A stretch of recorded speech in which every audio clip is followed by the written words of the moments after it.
Hi, everybody. Good morning, good afternoon, good evening, good night, wherever you are on our fantastic planet.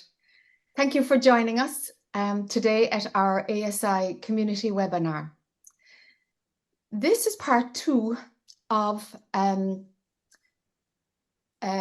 two webinar series that explore very linked tenets in our code of ethics. So 2 meetings ago, we explored tenet number 17, which currently states never abusing the trust of students to obtain sexual gratification or personal benefits such as money or free labor.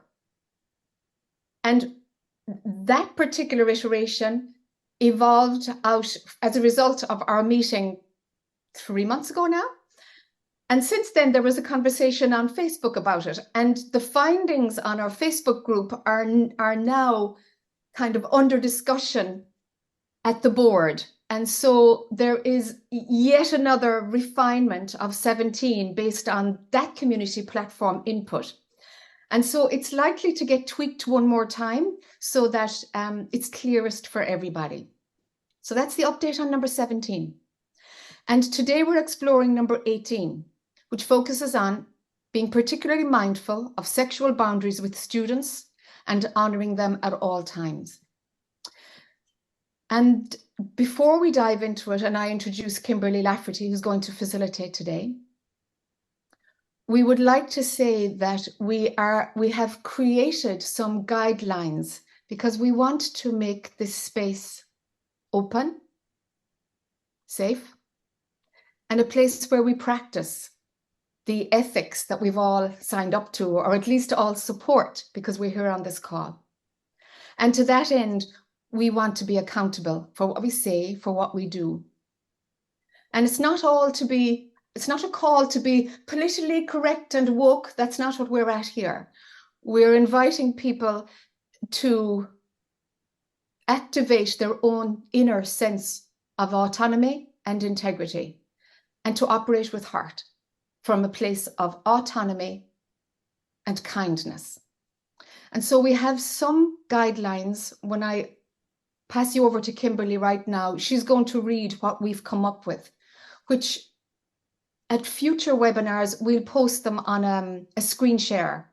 We'll have them up so that people can read them together. But this is where we're moving so that we all feel that we can speak up if we feel we've been harmed somehow in the webinar, and that we can, that we're not going to hijack it for our own personal aggrandizement or for our own marketing of our own products without something being legitimately supportive to the content that we're exploring together. So I'm going to hand you over to our beautiful, bright light Kimberly Lafferty, who's on our board, who will read these agreements as she kicks off today's meeting. Thanks, Kimberly. Oh, thank you, Jack. So welcome to this ASI community gathering. We are so glad you're here. These community webinars are here to support our members and our mission of spiritual integrity. We ask participants to stay connected, accountable, sensitive, and skillful when engaging today. We ask that you agree to create and maintain safe space for learning and growth. And to that end, we will refrain from marketing or self-aggrandizing while avoiding inflammatory or deliberately destructive comments. ASI will remove participants who engage in harmful activity after one warning. Thank you so much for creating this community with us, showing up with presence, attunement, and self-awareness. So that feels good. It feels good to welcome you, those of you who I am familiar with, and those of you I'm meeting again. As we come together, it does feel like the first time and many times with these fresh eyes. So thank you from your place all over the world, and also those of you who are listening in the future. Welcome. We feel you as well. So we're going to continue this topic today and if we can put it in the chat box, it's probably already there, these tenets of how we engage and be mindful of our sexual conduct as spiritual teachers. And I invite you, let's begin with an open-eyed contemplation, bringing some self-awareness to the topic and generating some content that we can then bring into breakout groups and into our conversations together. You might want to grab a pen and a pencil, go old school, actually write. In the old days, there used to be this thing called paper and pens, and people would use them to write things. Those of us of a certain age know. And I was thinking about this topic this morning, which I have a lot of personal, there's a lot of stuff that comes up personally for me, for Kimberly, around being both a student and a teacher, being somebody who's now married to somebody who did walk into my class one day, in full disclosure, how all of this arises. And I invite you first to take this template of what arises in my own subjective state, my I space, that relates to my own sexual biography, my own things I was exposed to, and just make some notes around the topic of sexuality with teachers and students, and sexuality in general. What arises for you in your story? And just make some notes, maybe some words or a few sentences.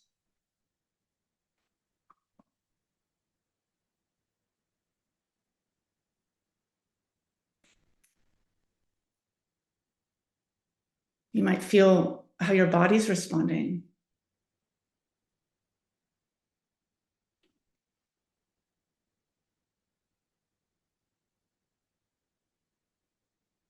Also, just breathing into lots of love and care around this topic. If there's a history of trauma, we want to bring trauma awareness. Just big, safe hugs here.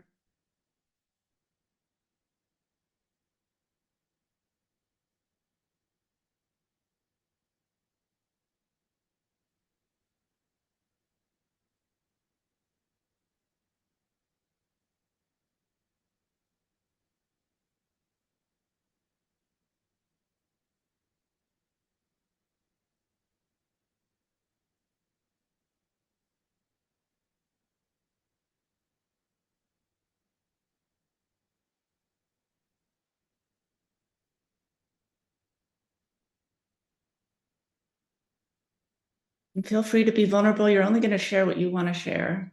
So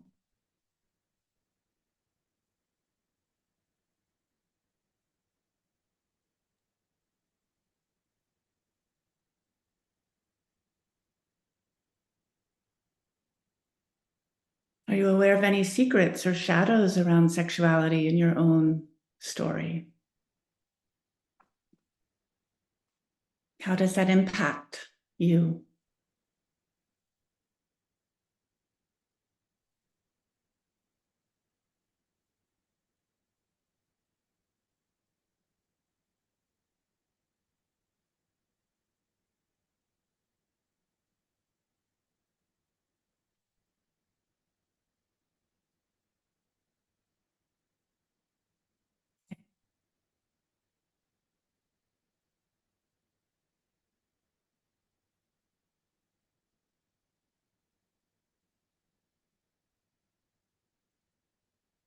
May I make a comment? Yes, please, Michael. I'm new, although I've known Rick for a while. Well, I would like to say that I'm sad that this topic is even necessary. And it was quite a while back that when I was teaching in my home quite a bit, I put cameras in the rooms. And the students and myself, or everybody was aware there was a camera in there and everything was 100% recorded in an effort to help people feel comfortable. I personally have not had any issues. At least for my side, I have had a couple of students who never made any advances toward me, but was obvious that they were feeling some attraction. And so I've always made it clear to my students that all of that whole world is a no-go. It's one of the early conversations I have when I teach. Nowadays, I teach almost entirely via Zoom. So, and everybody's in different parts of the world, India, the UK, Australia, wherever. And so I think Zoom helps, maybe keep that space a little safer for people. And I think that's important.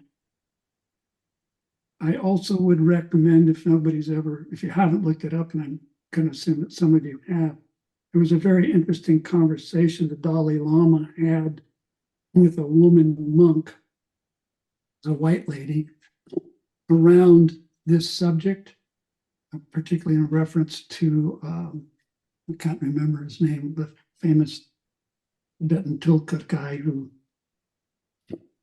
well, if you want to read a scary biography, read his wife's story about their marriage, because it's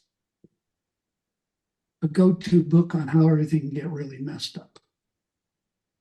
So anyway, I hope that people will not run into those problems in the first place. And I feel that if we do set our boundaries within ourselves and those situations. And the only other thing I would add is my wife, she's a great barometer. She will notice things before I ever, she'll say, I don't like that lady. She was coming after you. I'm like, I said, but the woman's a lesbian. She goes, doesn't matter. She really was. And that actually happened. And it took me, I'm so naive, it took me by total surprise. I was totally shocked by that one. Oh my God, thank you. So thank you. I hope that helps somebody a little bit. Well, Michael, what I love is you just brought into a perfect example of, your relationship to this topic. And that's what I was asking for and looking for us to be self-aware of. How is it arising in our lived experience? I heard boundaries in there as necessary. And I also heard something that came up for a best practice in our past group. This is my word for it, but we might call it peer review. Have other people in your world close to you that are giving you feedback, like your wife, have it be something that is being observed and talked about. So let's open it up to others. What arose for you in that exercise? How do you relate to this topic in your own lived experience?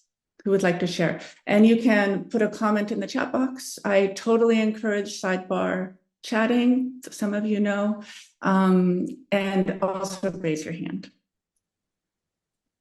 I'd like to follow on there from some points that Michael made. We've noticed at the ASI that even though so many spiritual circles now are on Zoom, there are spiritual teachers who are sending private messages to their students saying, you look really pretty today. And, during a guided meditation, and everybody is moving with the teacher, and yet these private messages are coming to particular women. One particular woman I'm thinking of, who is there for her spiritual growth, but the teacher is hitting on her through private messages in the chat. So this kind of thing still goes on even in Zoom. I mean, the physical isn't there, but the impact can be just the same on a young woman because of the power differential. It's still as valid on Zoom as it is in the Sangha hall.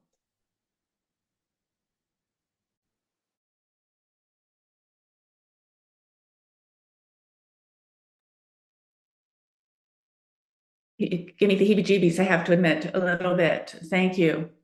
It's true as well. Julie, are you raising your hand? Yes, it's all. Is it all right for me to speak for a moment on this topic? I would love for you to speak for more than a moment. Yes. Oh, thank you. What occurs to me, because I guess I'm one among many people, women, whatever, who've experienced inappropriate and early child sex abuse. I was just writing about this today and yesterday about how, in fact, there's a slavery of the mind for me, and I am speaking this imperfectly, so just please forgive me. And there's an enslavement of the mind that I find personally that I have ascribed to. I'm 62 years of age, and yet still it's there. And I just discovered it this morning. It's like, oh my God, it's beyond people pleasing. It's more like, I'm sorry to have to use this terminology, and then I'll be quiet. Is that kind of really, I think, being indoctrinated, the problem, as we all know, is in the mind. The physical is just anyway. That I was trained by my father from birth, probably, to be a sex slave. I'm saying mentally. There were only 2 instances of, shall we say, inappropriateness, sexual abuse, overt sexual abuse. And I realized I'm treating it, and mind you, I am a lesbian. Anyway, irregardless, and I have certain confusion about my attraction thing. Anyway, the point is that I had a young man who was a semi-mentor, and he said he was attracted to me. I told him point blank, it ain't nothing happening ever, no matter what, not in this lifetime, in any other lifetime, because I'll just close it out by saying that it's the enslavement of the mind, and it's terribly scary to remove myself from this, and it must happen, this enslavement of the mind of being like a sex slave. Now, there's many kinds of slavery, but anyway, this is a pretty most insidious one, and I'll pass. Thanks for letting me share. I'll pass. Thank you, Julie. It is indeed a deep topic, full of shadows and full of the invisible things. Keith, love to hear from you. Hi. What came up for me was just a real uncomfortableness about this. Just really sensing it completely throughout my body. There's just an energy about it. I've seen it happen with a teacher. I've seen it being dismissed by a teacher, even though others noticed it. We had conversations afterwards. Well, thinking it was just me that had seen something. But overall, the power of this is just immensely powerful. When feelings arise, shall we say, and almost an inevitability about this. Like the previous speakers, it just utterly dismays me that we have to even be talking in this way, that even the rules that you said at the beginning have to be there. It's like, what on earth is going on? But we know what's going on. So it's just left me a bit, like sticky and not difficult to describe, but just the power of this, and almost, as I say, almost an inevitability, which saddens me deeply, but that's all I had to say, really. Thank you. I noticed in my being, and it seemed in the screen, I have it on gallery view so I can see you, a lot of head nodding with that share. Yes. Thank you for that. Diana. Hi, I'm new to the group too, and this is a really a topic that is really hitting close home for me, and the reason why, and you guys don't know me here, but so I'm gonna say a little bit about myself. I've been a teacher and trainer for yoga and meditation for the past 20 years. With an organization that's lineage-based organization with a teacher that came from India. And so I've been around a lot of teachers in a lot of different teaching, training situation. And it is sort of like, it does happen, the attraction develops, just like attraction develops sometimes between a client and psychotherapist. It just happens. There's this projection that happens. And it's really important we learn how to navigate that. Unfortunately, as spiritual communities, some people enter them as if they were entering a dating, like dating pool, you know, to shop for partners.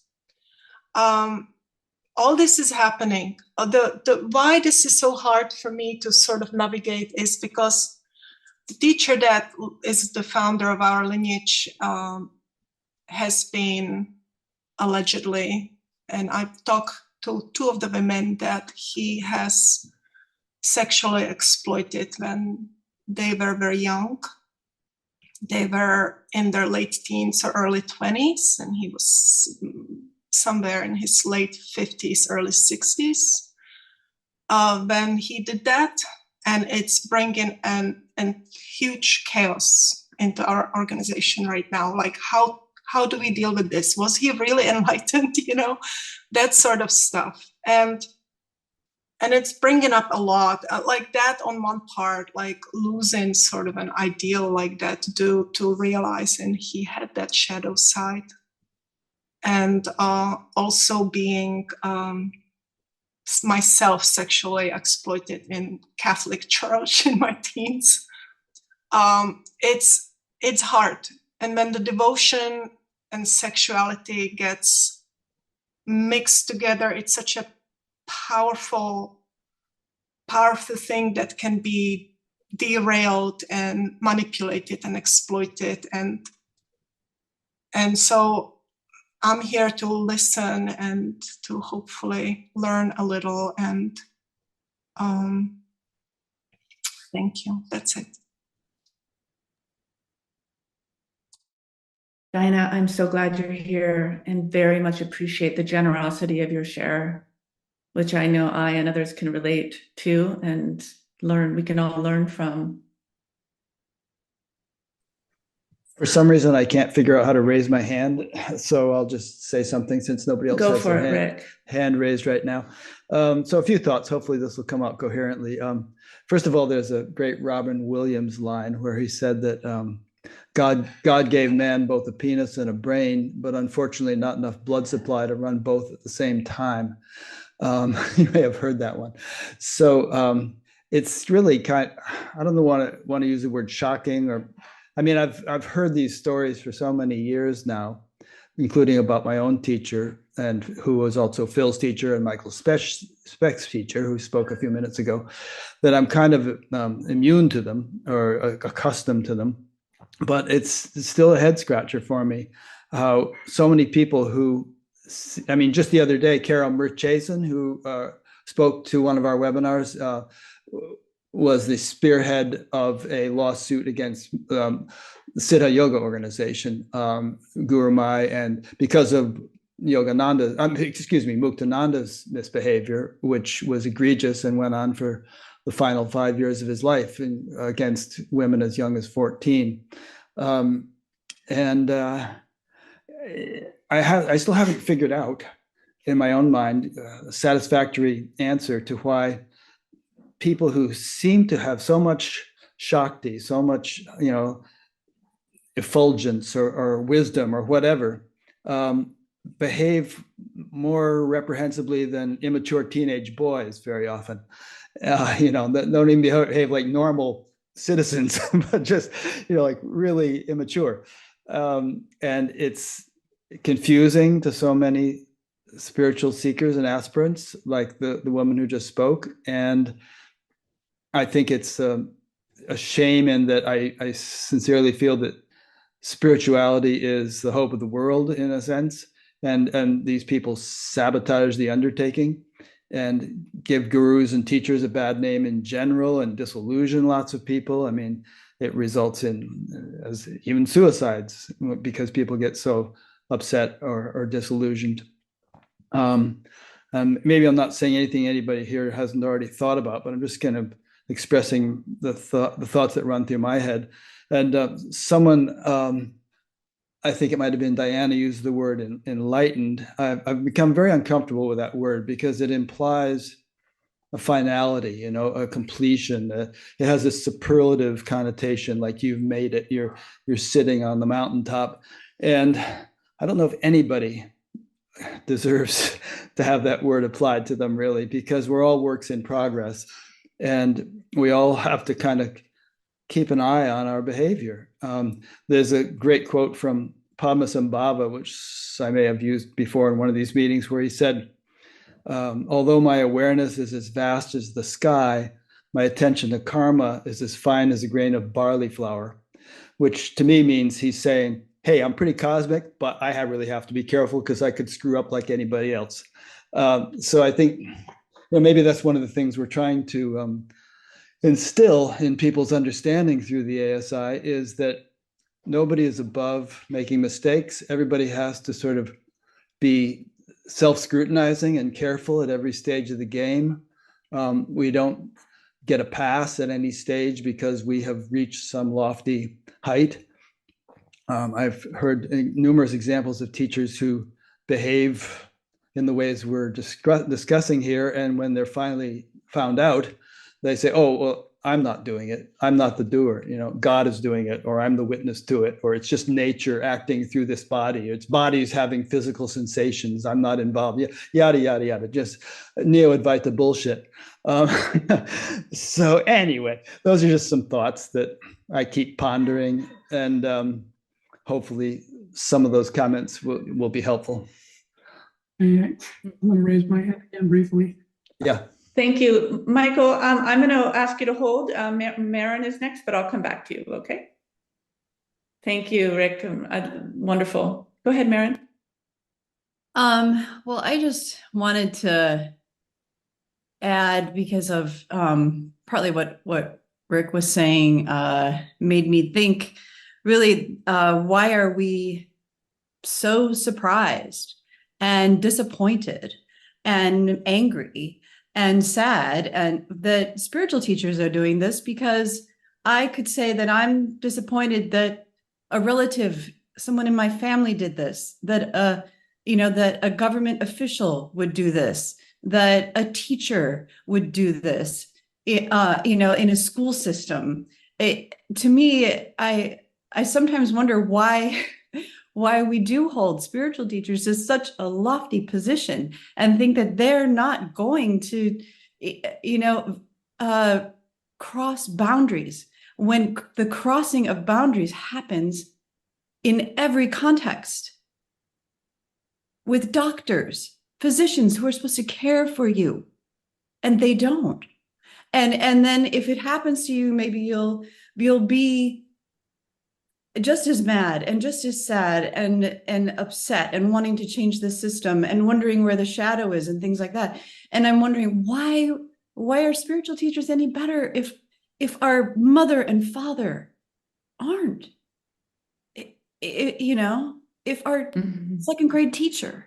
So the whole overall issue of boundaries and a person's physical boundary of their body, and like someone was saying earlier, the mental space of you being this objectified child or this objectified woman or man, that those boundaries are being violated everywhere, every day. So that's all I got to say. Thank you so much. One thing too, I'll interject, circling back to what Rick said too, is we started to look at this question in one of the last webinars we did with Terry O'Fallon about how the research data that we're seeing in adult development theory, how often beings with an earlier stage of cognitive identity or ego development still might have high realization, especially someone like a yoga teacher. The realization just sort of exists at a physical level. How that can get stuck. So yes, what I'm hearing in all of us is why it's sad we have to talk about this, but why are we surprised? We're all human too. I'd like us also to start to feel and to consider in a world where we can create new principles, where we can bring consciousness and awareness to the topic, understanding we're all human.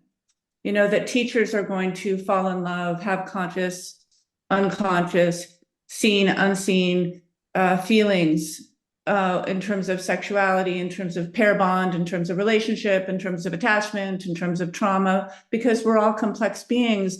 What can we do and walk away with at the end of this meeting with some guidelines and best practices for how to do it right? Because it is possible too. Rick, did you have something else you wanted to? I know Michael wants to speak, but Michael, you want to go next? Because you don't have your hand up, but you wanted to speak. Go ahead. I want to address false claims, okay? Rick and I had a discussion a few years back about some claims that were put in a book by a person that we both knew, although I didn't know her super well, about what happened supposedly with our teacher, Maharishi Mahesh Yogi. I was Maharishi's personal assistant for some time. I was around him almost 24 hours a day for weeks at a time. And I never saw a single thing that would lead me to believe that that man ever did anything inappropriate along the lines that we're talking. I don't know if it did or not. I can just tell you that I didn't see that. I also spoke with a man who'd been around Maharishi at that time since 1961, Jerry, who Rick would relate to. And I asked him, because he was around Maharishi far more than I was, and he said he never saw anything. And then I bought the woman's book and I read it. In the front of the book, there's a disclaimer that says, "This is a work of fiction." And in that book, she was talking about some times where I was there, and she's telling these stories, and I know personally that they're false. They're just total, complete lies. I also have a dear friend of mine who was one of Amaji's caregiver people who was around her very closely for a number of years. And she told me after a book came out from one of Amaji's people that Amaji supposedly did something horrible. Turned out that that woman was having an affair with one of the Swamis, and Amaji put a stop to it. So she got mad and published a nasty book about the whole thing. Well, the Swami should never be doing what he was doing, and I don't know what happened with that. So I do think there are occasionally, unfortunately, also false claims, and it's very hard to tell what's real and what isn't real. And I find that also upsetting against the background of the greater problem of the reality of these things that are going on. Yes, thank you so much, Michael. And that we did that, and I'm really grateful you brought that back. This point also came up before, is that sometimes there are false claims. And so there has to be a multi-perspective. One best practice is to have a process that's published and in place of review when these sorts of issues come up, right? And to feel into not only how this is arising for me and the individual, say the teacher in the case, if we're spiritual teachers, how the student is experiencing it and how the community is experiencing it as well. What kind of implicit or explicit rules do we have or not have? These are all the perspectives we want to look at. Rick? Yes, I won't belabor this, but because Michael and I can take it up outside this group. But I have that book here that he's referring to. It's called Robes of Silk, Feet of Clay by Judith Bork, whom I'm in touch with on a regular basis. And in the opening line under the title, she says, "The true story of a love affair with Maharishi Mahesh Yogi, the creator of the Transcendental Meditation Movement." Maybe he's referring to a different book, but there's nothing in here about this being fiction. I just posted a link to in the chat to a series of videos by Teresa Olson, who Michael will know of, and a number of Maharishi's personal secretaries, which go into great detail corroborating these kinds of points. However, there could be lies. People can make up stories. So we're open to that. I just want to comment on, I think it was Marin's comment. She was saying, well, politicians do this stuff, teachers do this stuff. Why not spiritual teachers? And my naive assumption is that the spirituality is an attempt to raise humanity to a higher standard, more morally as well as in one's consciousness and so on. And a priest or a guru or a swami or somebody like that should be expected to be a cut above a politician in terms of their behavior, at least, again, in my naive understanding. And so, but that is not to say they're going to be invulnerable or, above falling or making mistakes. Another just quick thing to throw in here, which I find useful, is Ken Wilber's idea of lines of development, where we have various lines of development: consciousness, the intellect, the heart, the emotions, the senses, various things. And these lines are not tightly correlated. One can become quite highly developed while the others are really quite stunted. And I think that may be the case with some spiritual teachers. They might have advanced to a great extent in their consciousness, but still be quite immature in other aspects of their personalities. And another quick thing to throw in is Kundalini Vidya. If you study the works of Joan Shiva-Pita Harrigan, there's a notion that Kundalini can rise and can become diverted, or what is it called? I forget the term, but diverted off to a side channel where one may attain great charisma and glow in the dark and be eloquent and, seem to have this tremendous spiritual power, and yet actually not be all the way there by any means, and can cause great havoc and harm when they're in that condition. And it usually ends up coming back to bite them in the ass, and they have a downfall. Anyway, those are just some thoughts. Hey, good old Ken Wilber. Lines of development explain a lot. Connie, love to hear from you. Thanks for coming on.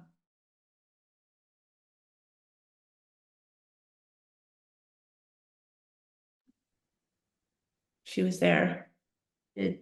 I'm just checking out the chat, and Jerry wrote a beautiful essay about this, about the remains of ignorance, and how along the spiritual line of development, we can be in an advanced level of consciousness, like my husband, who lives in vast non-duality, cosmic non-duality, and still has his neurosis and his shadow issues. So I live with the reality of these multiple lines of development.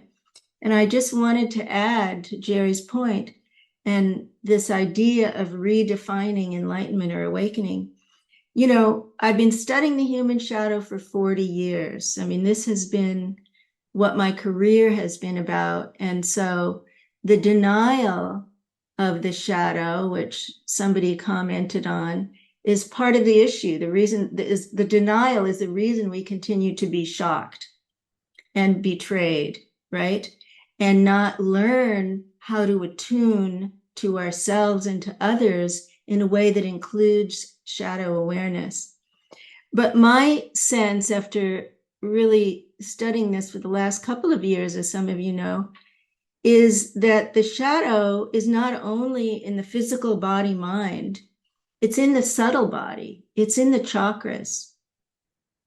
And so if there's shadow material in the sex chakra, and a teacher is unaware of that, and maybe add to that the cultural issue growing up in a misogynistic culture, a celibate culture, coming to the West and having this major culture clash, and completely unknown that there's, shadow material, could be from past lives, could be from childhood, then it isn't surprising that that might erupt and get acted out, if you look at it that way.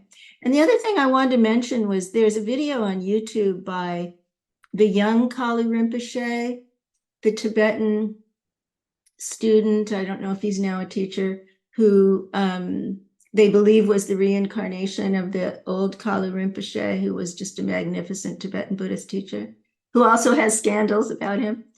And the young Kalu talked about how there is so much sexual molestation in the monasteries in Tibet and Nepal. And then they become teachers and they come here. And so this is an intergenerational thing that's going on now that's being transmitted. I mean, just like we saw the intergenerational abuse in Chogyam Trungpa's lineage, Shambhala, right? 3 generations of it. This is happening now because that shadow, that intergenerational shadow material is not being processed in a way that changes behavior. And the moral or ethical codes in these traditions don't do it. They remain on this behavioral level and they don't get internalized into moral development, like we're trying to do here, into conscience. So for me, I would like to discuss, how do we do that, Jack and Kimberly? How do we take these codes that we're refining for a community and internalize them in a way that they're lived principles?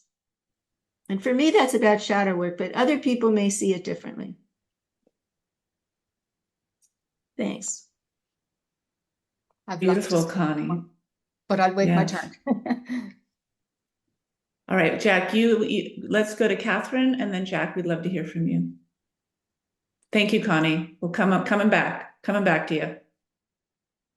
Hi, it's been a while, so I haven't seen you all. Maybe I'll go on gallery view. But so it was interesting to bring up Wilbur because that's been my work, and I'm a sociologist, but also transpersonal psych. So I was looking at the individual experience of bliss, and then can we socially organize in bliss and the oneness.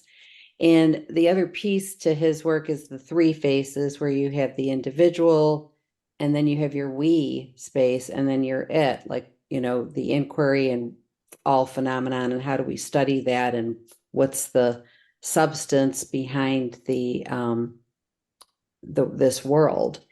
And I found myself thinking, and I've been part of a mutual awakening group lately, and that the we space is the most convoluted and challenged. And the one girl that just articulated it earlier, Marin, about how it's showing up everywhere, and looking at how you have these individual stages of development and the integral, where you can even be in your non-dual awareness and still be very siloed. So it's a little bit of a false sense that we are one if you're all one with everything and you don't have any clue what's going on with anyone else around you or anything around you. So I found myself wondering about a handbook or using the integral workbook or something to offer spiritual teachers, or some way. I don't know if that's the right book, but the growing up, waking up, showing up, cleaning up, the shadow work. If there's some sort of manual or something that for individual teachers to double and triple check, where are they at with the various stages of development and lines of development, because there has to be some sort of way to check in on where and what, I've been conditioned my whole life to be this way, or whatever it is. And how do you even know if you're replicating something from your childhood and think, oh, this is normal, or whatever it is. And then I think there also needs to be the new, and I've been working on this a lot myself, around new ways of organizing satsangs and spiritual gatherings. It's not just about one person on a pedestal who is the conduit of, God, and no one else's voice really matters, and the power dynamics of that, and just different tools. And I've been actively developing different tools that we can have a more clear sense of the unified field that's ever present, and how does that get expressed here, now, in the moment, between us all, and what is the space between, and just things like that. There's ways to cultivate that and get our gamma brain waves going, and other ways to experience that directly in a way that you feel no separation, which is the longing, the heart and the being's longing, but without it having to be, all the other unevolved ways that we have been with each other. So that's all I have to say.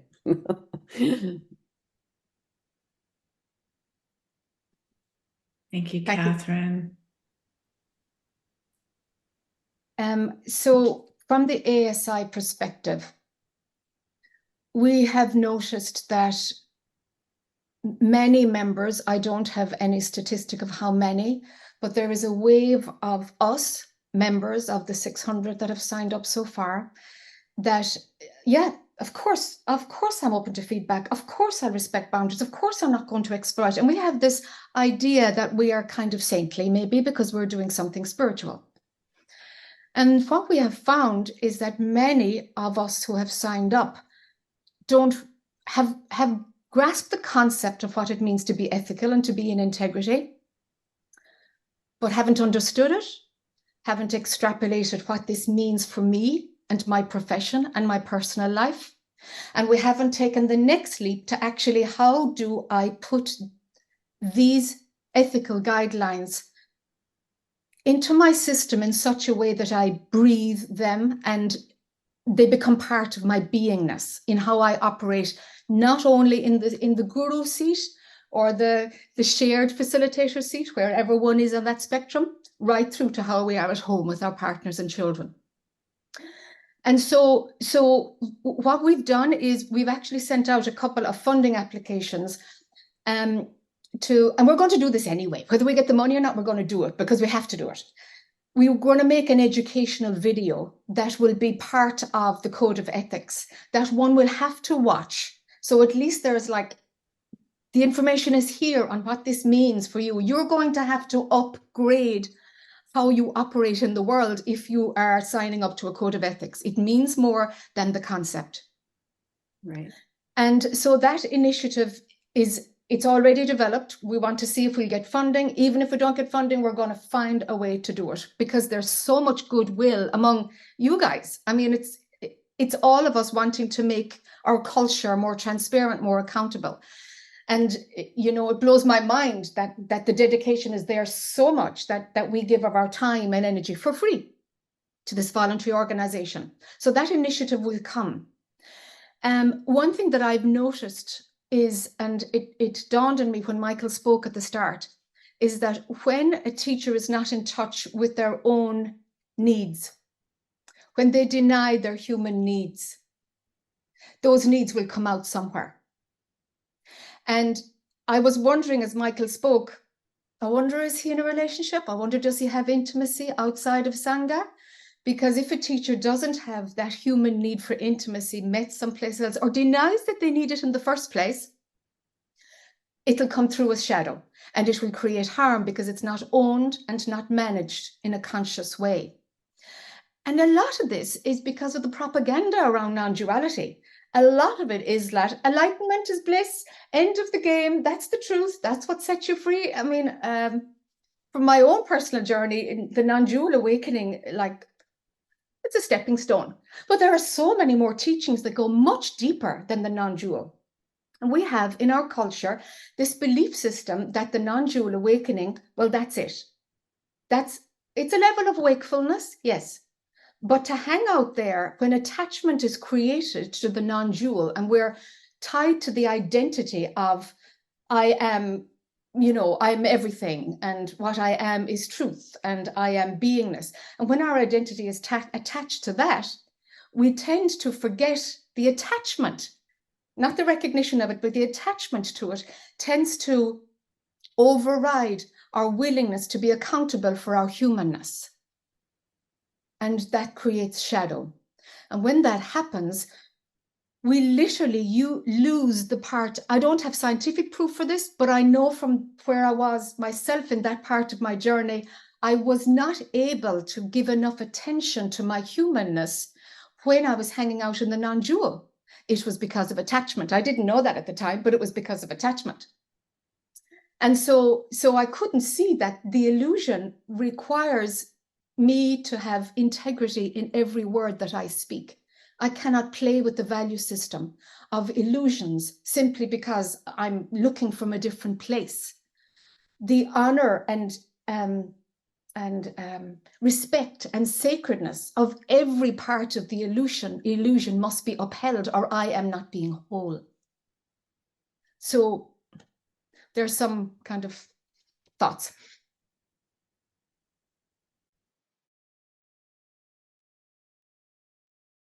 Getting the snaps. Thank you, Jack. David, you were next, I think. Yeah, I guess I want to talk about a couple of personal experiences because let's see. I guess. So I've been teaching for 45 years. It's been 10 years before that of Shakti experiences and working with both Eastern and Western teachers. And then I began teaching about the mid-70s. I mentioned this time period because it's important as to the steps that went through. So in the early days of my teaching, there were relationships, brief and not intense, with people who were coming in and out of my classes. And at the time, I don't think I even recognized the issues of power dynamics and all of that. I spent almost 2 years on the ASI board, and I was kind of shocked by the breadth and depth of the effects of these power dynamics between teachers and students. This was all very new to me back then. It was completely unknown. And I guess you could say that the kind of relationships that I had were sort of like what one might have in church, with people that you met in church, even if you were an official or working on a board or something like that in the church. But very quickly, I began to realize that this wasn't working. And so over the next decade or so, although I had only a couple of, normal relationships that lasted a year or two, something like that, I made sure that they were people who were outside of my class. And while there was enough spiritual resonance that we were not on different pages, they weren't my students. And I made it a point of doing that. And then in the mid-90s, a woman walked into my class that, I was immediately just blown away. I could not, you know what I'm saying? It just knocked me for a loop. But because I had seen what had happened earlier, even though I wasn't completely aware of all this power dynamic issue, I had trouble looking her in the face. I had to literally look away from her even when I was talking to her. And a couple of people who work more closely with me at a certain point says, are you having problems with this woman? And I couldn't even explain it. I just said, no, it's not what it appears to be. But at the same time, I owned a company, a rapidly growing virtual reality company. And we were growing fast, and we needed help. And so this woman came in as a volunteer in my company. And because she was an expert in high-tech companies, she became our bookkeeper, office manager, and I was still having this back and forth reaction to her. It was like, thank you for coming in, thank you for helping, and let's keep it at a distance. Let's make this very professional. And she was still in the class. One time she invited the whole class to her house, and boy, did I feel uncomfortable. Just being in her house was like, what am I doing here? Well, push comes to shove. in the company, we began developing a relationship. And she was still in the class. And at a certain point, both of us felt uncomfortable about that. And she finally left the class. We moved in together. And we were maintaining our practice by ourselves because we couldn't bring it into the class. It was a very awkward kind of relationship. It worked for us, but it was kind of an awkward relationship. The long and the short of it is, this was the love of my life. We lived together for a decade. We became engaged, and she died a few years later, sort of unexpectedly. But I wanted to kind of get this sense of what it's like when there is a real attraction, which apparently there was something real there. We had a real relationship. It went on, like I say, the love of my life. But it was awkward because it began in class. I hope that offers some insight into how these things can work on both sides. I'm going to briefly just jump the line there to respond to David. There are several cases of where somebody has met their partner. Kimberly even said it at the start. She's married to somebody who walked into her Sangha class. That was their first meeting. What I've noticed is that there are exceptions, and sometimes that's how we meet somebody. But when a teacher repeatedly goes to their student body to find a partner, it's the repetition of it that shows that there's shadow work. So if somebody is like, yeah, they're sleeping with their second student, they're sleeping with their third student, okay, now we're in trouble. Now there's something going on. But a lot of people have found their partners there, but it tends to have been the only student that they did sleep with. It tends to have been a once-off. It's not an absolute rule, but I'm seeing a trend for sure.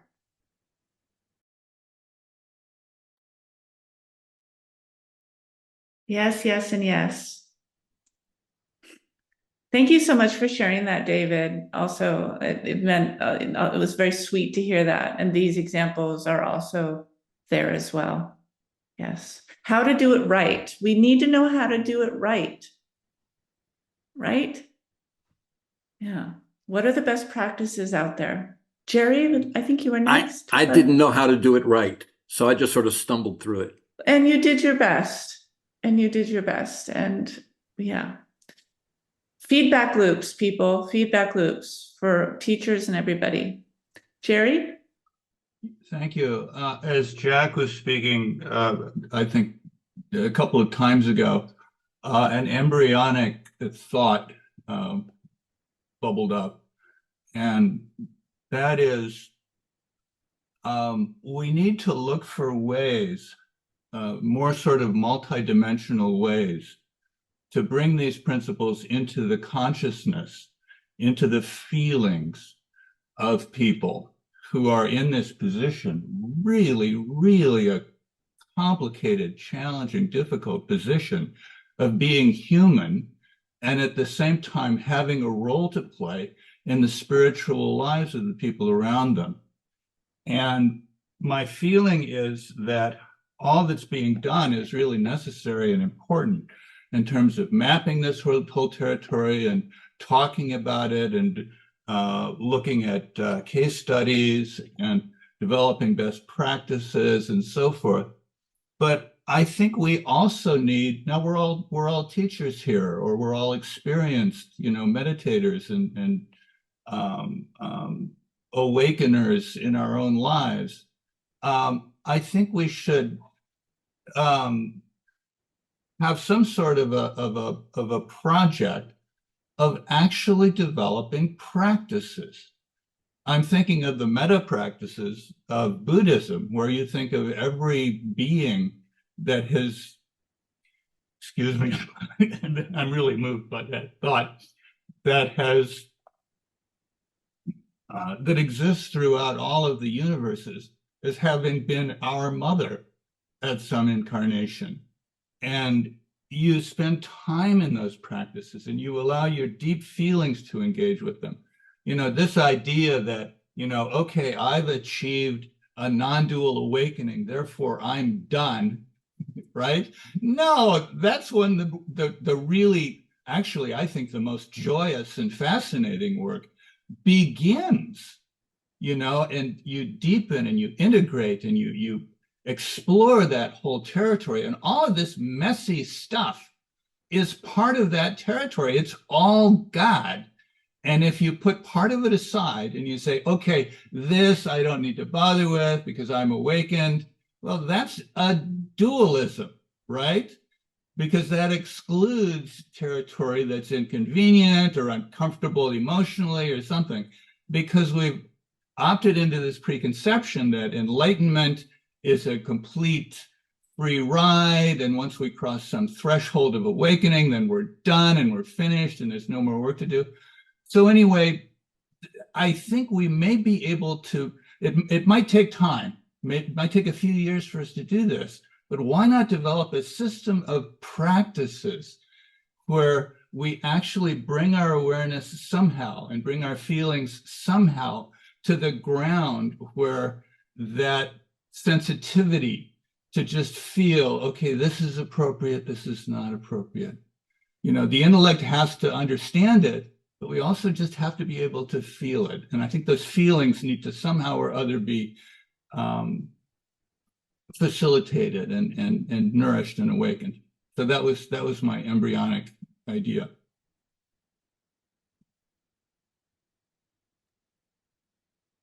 Thank you so much, Jerry. We are taking notes. We are going to create these videos to support, right, these ethics and some sort of practices around accessing what some of us might call the impulses of shadow material that are outside of our consciousness. To bring awareness to it would be a great thing to consider. Richard, I think you were next. Thank you. Good, thank you. Well, when ASI first started, I had no idea of all of the issues that were out there. I feel like I was an innocent and living in a rural area and not really being aware of the extent of the problem. So the first thing I want to say is it's been helpful that ASI has brought my attention in this direction. So one of the things I did is I send out a weekly email to about 200 people who have attended our group once, for the most part. And so I sent a copy of the Code of Ethics to everyone, together with an invitation to call me out on anything that they'd like to. And I just think that's a way of generating more open exchange and announcing what the expectations of them are. And if I fail in that any way, to let me know. So that's one little thing that many of us can do as an action to kind of move the meter on this a bit.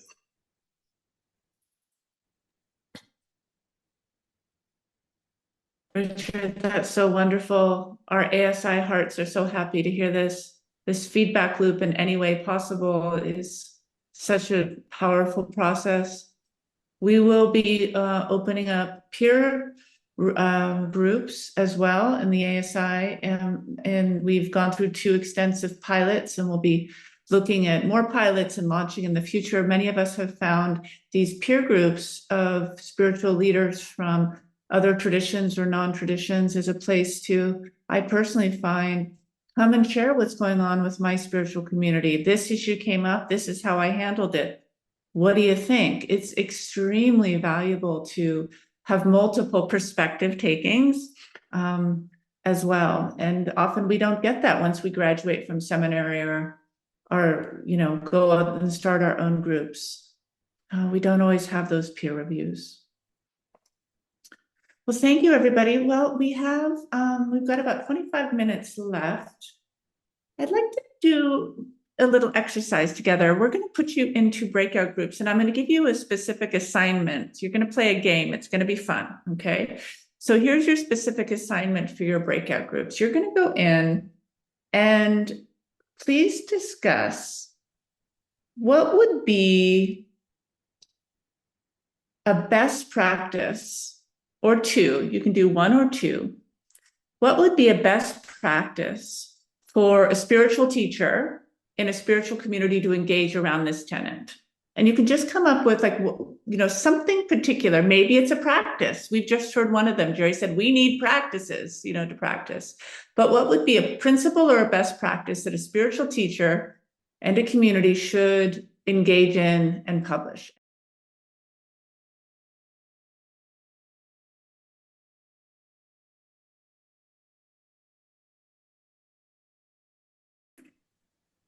So we've got 10 minutes. Tell us what you learned. Let's mine the learnings of best practices. Who would like to share? Please put it in the chat box or go ahead and raise your hand. It helps. I really loved it. It was great. I learned some things wonderful in our group, and I'm grateful for that contribution. I had one thought during it, which I shared with these guys, and I'll share with everybody. I have 3 psychologists who happen to be my students at one point or time or another. And they're professors and very high-end, amazing, extraordinary people.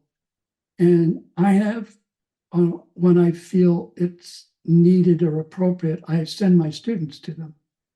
As my thing is about helping you awaken, but you need help in these other areas, and please go talk to these. And I provide them the contact information, and then I never discuss them with the psychologist. It's like, that's between you guys. I do not get involved in any of that. And it's been very helpful for some people. That has come back to me from my students saying, thank you for sending me there. And I also tell those psychologists, look, if I have screwed up here somewhere, been misinterpreted or whatever, ping me and tell me, because I make mistakes. Okay, I do. I say things that maybe I shouldn't have said. And so I think that's a good tool. I'll let the other people in our group talk about what they said, but thank you. Thank you so much, Michael. Yes. Have a list of good therapists to recommend. Rick. Richard Stewart was in my breakout group. He's the one who made the comment about sending a letter out to 200 of the people in his satsang. And I just thought that was a really good point. And I think we've talked about this kind of thing in the ASI about sort of from the outset being upfront about, some kind of statement of, where we stand and the way the standards that we live up to or try to. And I think Jack would comment that there's been some kind of feedback form that has been written that could be handed out on spiritual retreats so as to elicit feedback from the participants. And I think most teachers probably aren't as upfront about this kind of thing as they could be or should be, really encouraging feedback right from the outset and giving people the confidence to offer it.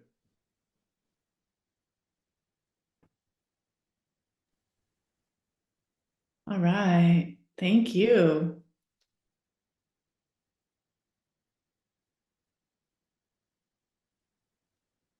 It circles back again to our own feelings and needs as teachers, because speaking with some teachers who use feedback forms, if we are not taking care of our own feelings and needs outside of the process of receiving feedback, we will project. And that tends to be what often happens, is like, that's the student's own ego. No, I didn't do that, because we're defensive from the get-go. So the teachers not only need to use feedback forms, but actually need training in how to glean what is to be learned from the student. we're very quick to dismiss the student stuff because we actually don't know how to receive feedback because we're not able to separate our personal feelings and needs from our professional responsibility. Mhm. Mhm. Just one other quick comment here. I don't mean to pick on Maharishi Mahesh Yogi too much, but by the end of his life, to later in his later years, if you so much as brought some critical feedback to his attention, you'd find your bags packed by the time you got back to your room and you'd be out of there. So, you know, and he isolated himself from that kind of critical feedback. And he was a classic example of that isolation enabling someone to go further and further off the rails. Mhm. Yes. Asti? Hello. So we discussed in our we were two. I don't know if other people were just two in the room or how many. And we both were also like psychotherapists before. And my friend was talking about that, you know, the practice as a psychotherapist, that you have a supervisor and that you can turn to when you are going through something, and then you can explain or, you know, expose something. And that's what also I was feeling, you know, is there this humility or this practice as a spiritual teacher that you can turn towards somebody saying, you know, this is happening or this is going on, and like it's not about hiding or, you know, it's exposing, because it can come from both sides also. It can come from the attraction or from the from the guide, you know, from the teacher. And it also, like me when I was younger, I was sharing how I just went for the group leader, you know. And I just wanted to, I was attracted, and I just say, I just go for it. And whatever my friend in the group say, you know, Ashti, you don't do that. You know, it's like, it's not equal. It's not that. I say, I just do what I want and I just go for it. And, but what I see is like this, the man was not enough, I would say, strong to put the clear boundary to welcome this fiery fire woman, because I think it's happening. It can happen often that, you know, the woman is also, or the man is just going for it, and the seducing and washing the feet and massaging and bringing food and wanting to serve and wanting to serve. And it's like, you know, the clear boundary to say, no, this is not in that direction that we are going. So it's come back to maturity. I don't know if it's a right way to say it, you know, our own inner maturity around that, you know, where we are standing. So it's and I don't know if it's interesting to explore that. I see the association for me as a place, as a way to have this kind of somebody to turn to come and share what's going on, you know. So that's the beauty that I appreciate of the association, to have to say, okay, I'm going through something, I'm lost, or I don't know it. Let's talk about it. Let's share it. Let's put it there in the heart and see, you know, because as you were saying, Jack, a lot of teacher right now, they have not been trained as in psychology, you know. So I mean, they don't know about projection, they don't know about holding it, and then they don't know, and they are just saying, I don't know, it's not me, or it's like, oh my God, you know. And it's beautiful. So is there some training into some basic psychological projection, that, you know, basic things that everybody should learn before addressing the relating with somebody that can be so influential, you know? Like, I mean, I'm having again people who come to me and they work with another a teacher, and just now I have a client, and he come and I say, but why you don't stay with your teacher? You know, I mean, it's like they say, but I cannot talk, you know, because as soon as I'm talking about something, they are saying, yeah, put it in the light, addressing nothing about the emotional level. So I say, okay. And it's like, can you share with them that, that it's like for you, you would like to learn also how to embrace, how to be with what is coming up for you, and how to address it in a more, with more awareness. And they are not touching this at all. It's pure non-dual, that this is not the level we are in. It's just pure awareness. And it's like, again, yeah, it's I don't know if they have a kind of training also to do that, and yeah, just exposing that. So I don't know. Yeah.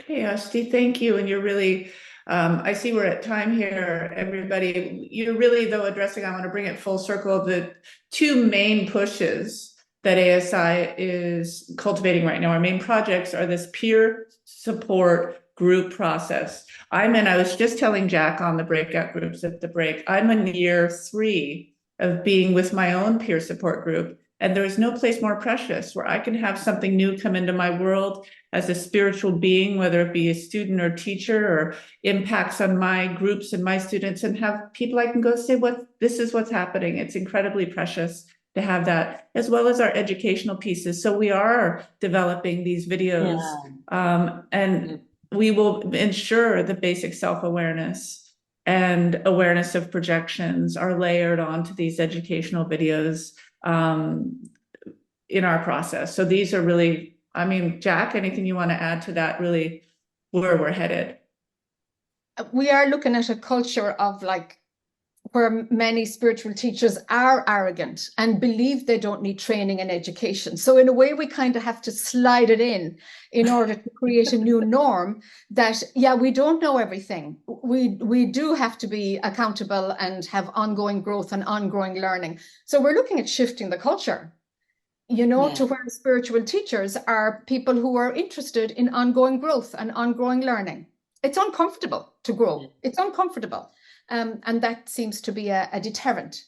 So by sliding it in, I suppose, into the code of ethics, that's our first way of introducing the idea that, maybe you don't know how to receive feedback, and maybe you actually are not aware of the power differential and what it means for you to take care of yourself outside of your Sangha. And so these pieces of information must be given. And my prayer is that teachers will recognize, oh, shoot, the rest of the world out there, industry and stuff, has moved on ahead with ethics and accountability, and we're stuck in our meditation cushion, And also, for me, the other point I was starting to say, if I can say, it's like the power.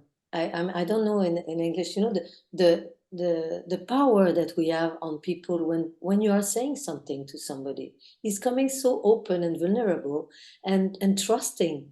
And this is very powerful, the words that we are saying. And when I hear it stay, it stay. And then the person is trying to, okay, my teacher is saying that I should go in that direction.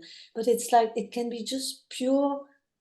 It's not necessarily a power game consciously, but unaware of the power of our presence on somebody. And if it's not really seen or recognized, it can create a lot of unnecessary disempowering our people, the people we are working with, instead of empowering them and bring them back here, in their own truth here. So thank you so much. Amy, we haven't heard from you today. I see your hand is up. Yeah, I just wanted to ask, are there peer groups happening at the moment? Because I think we finished the one last year, but is there one happening at the moment? Yes, Renata, do you want to address that? When our next one will open? Are you there, Renata? Or Jack? Sure. It'll probably, we're looking at February. We have a lot of things in the hopper right now. It looks like February. You can email peer support. You can see it on the peer support page and say, I want to be sure to include me. But if you're on our mailing list, you'll be told when, like, okay, now we're looking for volunteers who'd like to participate in the third phase of it. But it'll be February before the groups meet. Yeah, that's what we're looking at. But Great. yeah, sure, register your interest and keep an eye on the newsletters. We'd love to Thanks, Jen. include you. Thanks for asking. Really beautiful. Well, we are over time. I wanted to invite you to make a donation to the ASI to fund. We are beyond, definitely bootstrapped company. We need funding to make all of these educational pieces happen. So please make a donation if you are so inclined. It's very supportive to the organization. The next webinar is January 8th. With Steve Hassan, and it's January 8th at 11 a.m. And Steve Hassan wrote a book on, what's the topic going to be, Jack? Oh, I think he's the cult guy. He's the cult expert. The cult guy. He is a cult expert. He is. There's just a little glitch in our website. You can find the information if you go from our homepage into future events. You'll find it. You can register right now. He's the author of 4 books, including Combating Cult Mind Control, Freedom of Mind. Freedom January of Mind 8th. Force Center. That's all. Yeah, he's got a model of what to watch for to help yourself recognize authoritarian control. And it's really good in my opinion. So I think that'll be a fun one. January 8th. All right. January 8th with the good cult guy. Yeah, we'll see you there. And thank you so much, everybody. Have a wonderful, wonderful month, however you celebrate. Thanks for coming today. Thank you, Kimberly. Thank you, everybody.